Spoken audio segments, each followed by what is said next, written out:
그래서 그들 성막이 어디 있어요? 이스라엘 진영의 중심에 있었습니다. 그러므로 이스라엘 백성들의 삶은 무엇을 중심으로 살아야지 돼요? 하나님의 임재를 중심으로, 성막을 중심으로 살아가도록 하신 것이, 그게 하나님의 이 백성들, 하나님과 언약한 백성들의 삶의 모습인 것입니다. 그리고 우리는 그 성막을 통해서 뭐를요? 하나님의 언약을 재확인하게 하셨죠. 뭐요? 날마다 양을 잡아 제사를 드리고 하는 그 모든 일들을 통해서 뭐예요? 예수 그리스도가 우리를 대속하시는 그 모든 일들에 대하여 예표로서 우리가 하나님을 만날 수 있는 것은, 피가 없이는 하나님을 만날 수가 없어요. 그래서 대속죄일 날도 뭘 가지고 와요? 피를 가지고. 그러니까 하나님 앞에 나아가는 일에 있어서는 뭐가 분명히 필요하다? 피가 필요하다. 하나님과 우리 사이는 그냥 오다 가다 만난 사이가 아니라 예수 그리스도의 피를 통해서 우리가 하나가 되고 만나게 되고 같이 살아가게 되는, 그래서 우리 하나님은 우리와 같이 계시는 하나님, 같이 살아가시는 하나님. 그래서 예수님을 부를 때 우리가 뭐라고 불러요?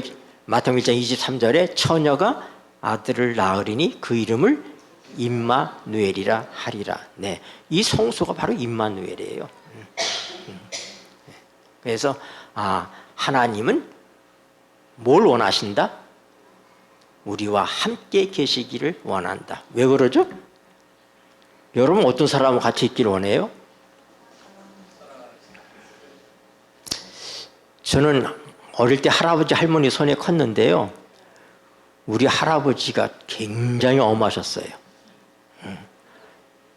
옛날 양반 있지 않습니까? 아주 굉장히 엄하셔가지고, 하여튼 할아버지가 저희 집에 들어오면은 우리 집은 분위기가 시베리아가 됩니다. 다. 네. 밥 먹을 때 얘기도 하면 안 돼요. 조용하게 먹어야 돼요. 그런데 우리 할아버지가 단장을 짓고 이제 어디 일이 있어서 나가시잖아요. 그러면은 완전히 해빙이 되는 거예요. 집안 분위기가 완전히 달라져 버려요. 여러분, 참으로 우리가 어떤 사람과 같이 있고 싶어 하느냐? 좋은 사람이죠. 친한 사람이에요. 나를 이해해 주는 사람, 나를 사랑해 주는 사람. 네. 근데 하나님은 어떤 분이에요? 하나님이 자기 영광을 나타낼 때 나는 자비롭고 은혜롭고 노하기를 더디하며 인자와 진실이 많은 하나님이다. 그런 하나님이 우리와 같이 있고 싶어 합니다. 근데 문제는 그 하나님에 대한 오해를 사단이 우리에게 주어가지고 그 하나님을 피하게 만드는 거예요. 피하게. 그래서 하나님의 성령의 역사가 뭐냐면은 여러 가지 문제로 인해서 임마누엘 하시는 하나님과 함께 하기를 꺼리는 그 백성들을 향해서 보혜사가 오시면, 죄가 뭔지 아니?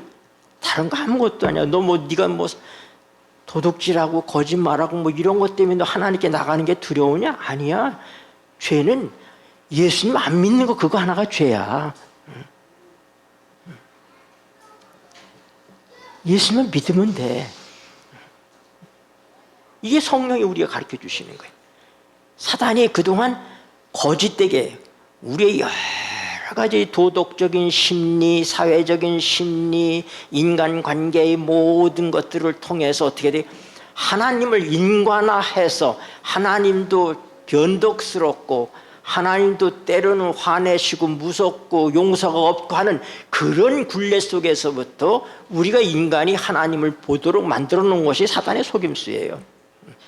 하나님은 하나님이십니다. 그래서 호세아서에서 하나님이 아주 간곡하게 얘기하는 것이 여호와를 알자, 힘써 여호와를 알자. 그에 나오시면 새벽빛같이 일정하니. 여러분, 내가 그분과의 관계 속에서 내가 어떤 일을 했든지 상관없이 오늘도 여전히 아침 해가 동네에서 떠서 서쪽으로 지는 것처럼 나의 어떠함에 상관없이 그분이 나를 사랑하시는 것은 새벽빛같이 일정하다. 나는 제사를 원치 않고 나는 여호와 알기를 내가 원하고 내가 번제를 원치 않고 인애를 원하노라. 네. 여러분, 하나님은 좋으신 분이기 때문에 우리가 같이 있고 싶어 하십니다. 그분이 갖고 있는 그 사랑의 속성은 혼자 계실 수가 없어요. 사랑하는 존재와 함께 있을 때 하나님은 가장 행복하셔요. 그래서 임마누엘 하는 것은 하나님 우리에게 임재하시는 것은 그건 하나님의 속성이에요. 하나님의 행복의 극치예요. 하나님 자신이 그것이 좋으신 거예요. 우리가 요구한 게 아니에요. 그러니까 하나님께서는 우리가 같이 있고 싶어 하시는구나. 그래서 하나님의 백성이 된 다음에 제일 먼저 하나님께서 어떻게 했어요? 회막을 통해서 모세하고 얘기하시면서 하나님이 그 초라한 회막에 임하시잖아요. 네? 그러면서 이제 하나님의 언약과 관련된 내가 어떻게 너희와 영원히 함께하게 되는지에 대한 그 청사진을 성소 건축을 위해서 우리가 가르쳐 주시는 거예요. 근데 그걸 보여준 식양대로 하라고 그랬습니다. 그런데 성소를 누가 짓느냐? 성소를 누가 져요? 내가 그들을 시켜 나의 성소를 짓는다. 출애굽기 25장 8절 굉장히 중요한 말씀이에요. 여러분, 출애굽기 25장 8절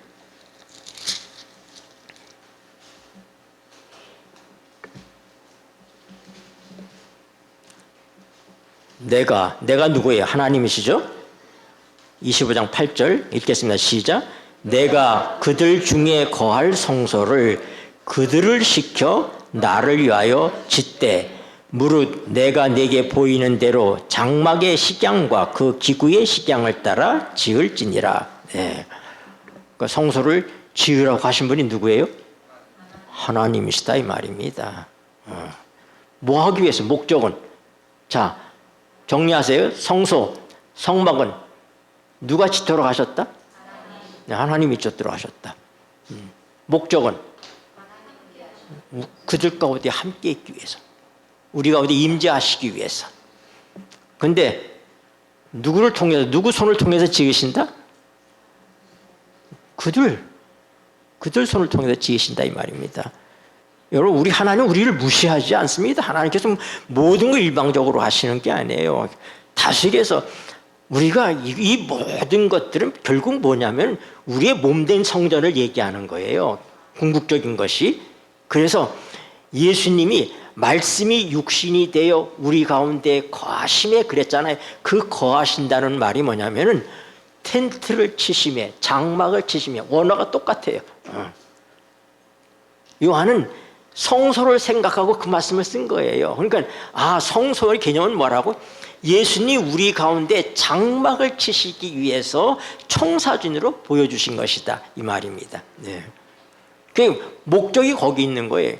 성소 자체가 그 자체가 중요한 게 아니라 그것은 뭐예요?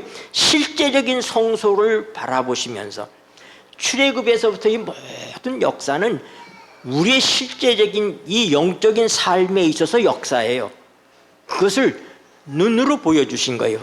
어떻게 우리가 사단의 권세부터 구원받고 어떻게 하나님의 백성이 되고 어떻게 살 수 있는지, 우리가 하나님 안에서 어떻게 넉넉히 살아갈 수 있는지. 여러분, 예수님의 성소 봉사가 언제 시작됐어요? 십자가 이후에 시작되잖아요. 그렇죠? 십자가 이후에. 네. 왜요? 예수님이 이 땅에 오신 목적은 하늘과 땅이 통일되게 하시기 위해서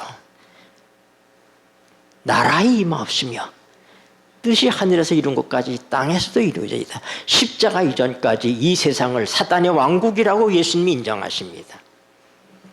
그러나 십자가 이후에 피 흘림을 통해서 죄값이 지불되고 하나님은 이 나라를 도로 찾으신 것입니다. 그래서 어떻게 돼요? 이제는 우리 주님께서 표상으로 계시던 지상의 성소가 아니라 자기가 진짜 성소이신 하늘 성소에서 어떻게 해요? 진정한 그분이 이르신 진정한 구속 사업, 구속의 완성을 오늘 어떻게 해요? 성령님을 통해서 우리 안에 이루시는데, 이것이 어떻게 상징적으로 이게 됐냐면 성막을 지을 때 그냥 사람 보고 지으라고 한 게 아니에요. 하나님께서 어떻게 했어요? 성령께서 사람들에게 총명과 지혜와 지식과 이 모든 걸 줬어요. 누구요? 부사렐과 올랴박에. 그래서 하나님의 성령께서 사람에게 능력을 주셔서 성령을 부어주셔서 어떻게 해요? 성전을 짓게 하실 뿐만 아니라 사람들이 어떻게 해요? 하나님의 영의 충만함을 가지고 백성들이 자원하는 심령으로, 네, 그들이 자원했다고 그랬습니다. 마음이 동하였다고 그랬습니다. 이거 뭐예요? 성령의 역사예요. 그러니까 성소 건축이 있기 전에, 성막을 건축하기 전에 하나님께서 무슨 일부터 하셨다고요? 성령을 부어주신 일을 하셨다 이 말입니다. 그래서 오순절이 있은 다음에 예수님의 성소 봉사가 하늘에서 시작되는 거예요. 네. 이해하시겠어요? 성령이 계시지 않으면 성소가 만들어질 수가 없어요. 그래서 이 모세 시대에 하나님이 성소를 건축하시는 그 모든 과정이 눈에 보이게 아주 확실하게 보이도록 우리에게 표상으로 보여준 거예요. 그래서 사람이 진 것이 아니라 사람의 손을 통해서 지었는데 누가? 성령께서 하셨다. 그러므로 우리의 몸된 성전도 어떻게 해요? 하나님의 성령에 의해서 우리가 성령의 전이 되는 거예요. 그러므로 어떻게 됩니까? 그 성전에 누가 계시게 돼? 하나님의 성령에 의해서 백성들이 성막을 지으니까 그 안에 하나님이 임재하시는 것처럼 성령께서 우리의 몸을 성전으로 구별하시면 거기에 누가 임하신다? 예수님께서 우리 성전에 임하신다. 이 내용이에요. 이게 이 성막에서 보여주는 거예요. 네. 그래서 중요한 것이 뭐냐면 왜 성경은 그렇게 여러 차례 하나님의 성소와 안식일을 공경하라 그렇게 얘기합니다. 성소와 안식일이 묶여서 나타나요. 늘. 레위기 26장 2절에 보면은 너희는 나의 안식일을 지키며 나의 성소를 공경하라. 19장 30절에도 똑같은 말씀이 너희는 내 안식일을 지키며 내 성소를 공경하라. 나는 여호와니라. 이 둘은 불가분의 관계 속에 있어요. 다시해서 성소는 하나님 임재하시는 장소입니다. 네. 공간의 거룩이에요. 하나님이 계시는 공간. 그 다음에 안식일은 뭐예요? 우리를 창조하시고 우리를 구속하신 우리의 주인이시고 우리를 사랑하시는 그분이 계시는 시간입니다. 네.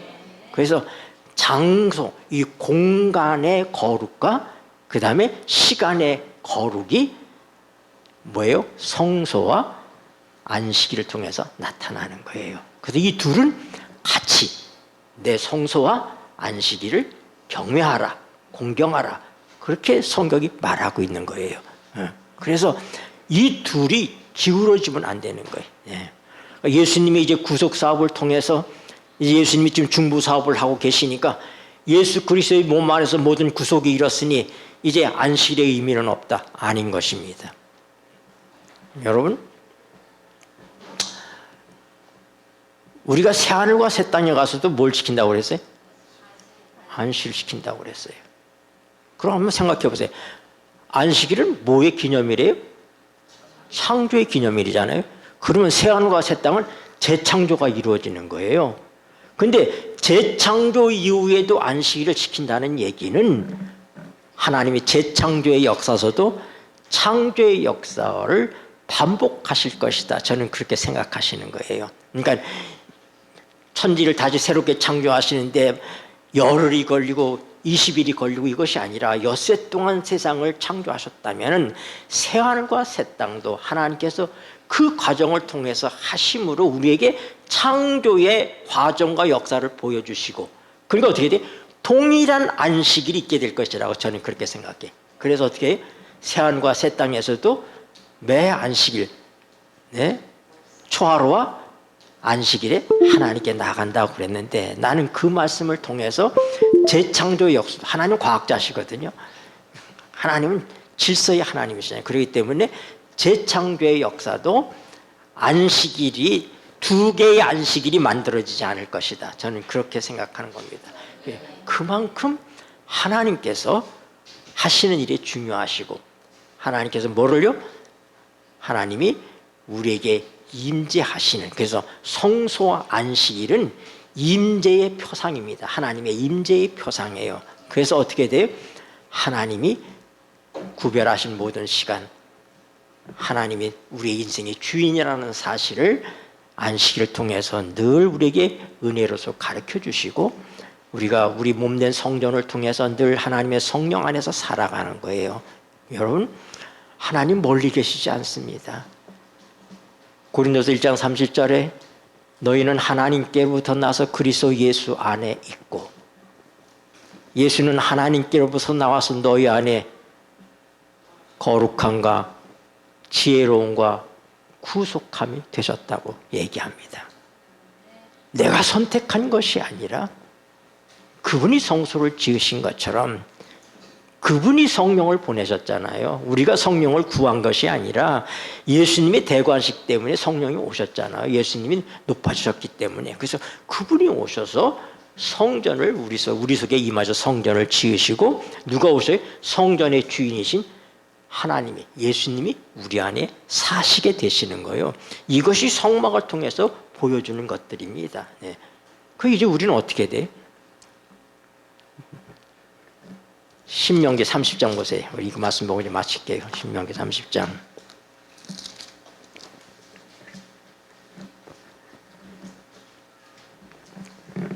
(11절)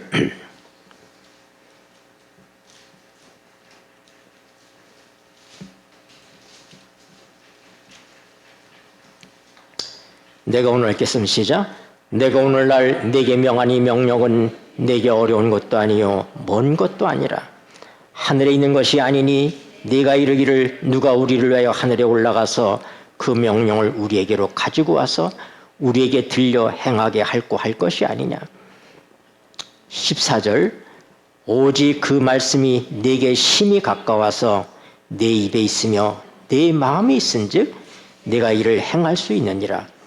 보라, 내가 오늘날 생명과 복과 사망과 화를 내 앞에 두었나니 곧 내가 오늘날 너를 명하여 내 하나님 여호와를 사랑하고 그 모든 길로 행하며 그 명령과 규례와 법도를 지키라는 것이라. 그리하면 내가 생존하며 번성할 것이요 또 내 하나님 여호와께서 내가 가서 얻을 땅에서 내게 복을 주실 것임이니라. 네, 이 말씀을 예수님께서도 인용을 하셨어요. 네, 네. 그래서 하나님 말씀이 어디 있다? 멀리 있지 않고 내 입에 있고 내 마음에 있다. 우린 뭘 믿어요? 말씀을 믿는 거예요. 말씀을. 그러면 이 시간 여러분, 하나님 지금 여러분이 어떤 상태든 어떤 복잡한 것이 있든지 안에 주님이 지금 내 안에 계신 것을 믿습니다. 믿음으로 그대로 받아들이세요. 그럼 그분께서 하시는 거예요. 내가 하는 것이 아니야. 내가 하는 것이 아니야. 그분이 하시는 거예요. 내가 똑똑해지고 내가 지혜로워지고 내가 나를 구속하고 내가 나를 의롭게 하고 나를 거룩하게 하는 게 아니라 믿음대로 그분이 내 안에 계시다는 걸 우리가 믿으면, 하늘나라가 멀리 있다고 그러지 않아서 우리 마음에 있다고 그랬습니다. 말씀 그대로, 그 말씀 그대로를 믿어요. 제가 이 말씀을 준비하면서 순간적으로 제가 그렇게 기도했어요. 그래서 얼마나 내 마음이 평안해진지. 하나님, 나 이 말씀 이대로를 제가 믿습니다. 내가 이 말씀 이대로를 받아들입니다. 나와 같이 있고 싶어 하신 하나님, 주님 말씀에 주님이 나와 같이 있다고 하셨사오니 주님이 지금 내 안에 계신 것을 믿습니다. 그랬더니 그렇게 내 마음이 평안해지더라는 거예요. 사실 제가 시간에 비해서 너무 많이 준비를 했는데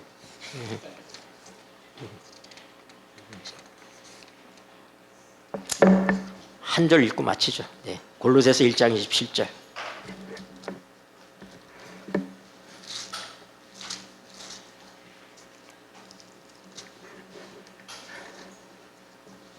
(26절) 27절 읽겠습니다.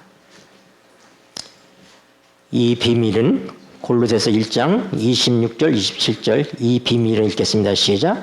이 비밀은 만세와 만대로부터 오므로 감추었던 것인데 이제는 그의 성도들에게 나타났고 하나님이 그들로 하여금 이 비밀의 영광이 이방인 가운데 어떻게 풍성한 것을 알게 하려 하심이라. 이 비밀은 너희 안에 계신 그리스도시니 곧 영광의 소망이니라. 아멘. 여러분, 이 비밀이란 얘기는 무스테리온이에요.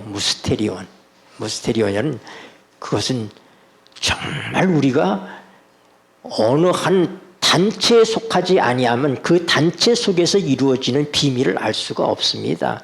그런 의미를 갖고 있는 거예요. 우리가 교회라고 하는 그리스도의 몸된 성전 안에 우리가 있을 때에 어떻게 해요?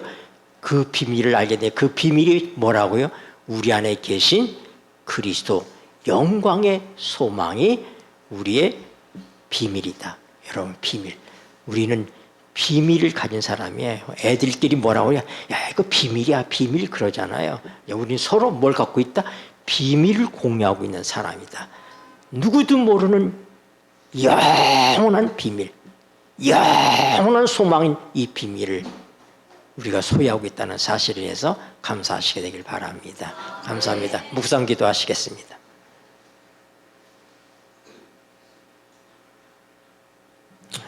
감사합니다.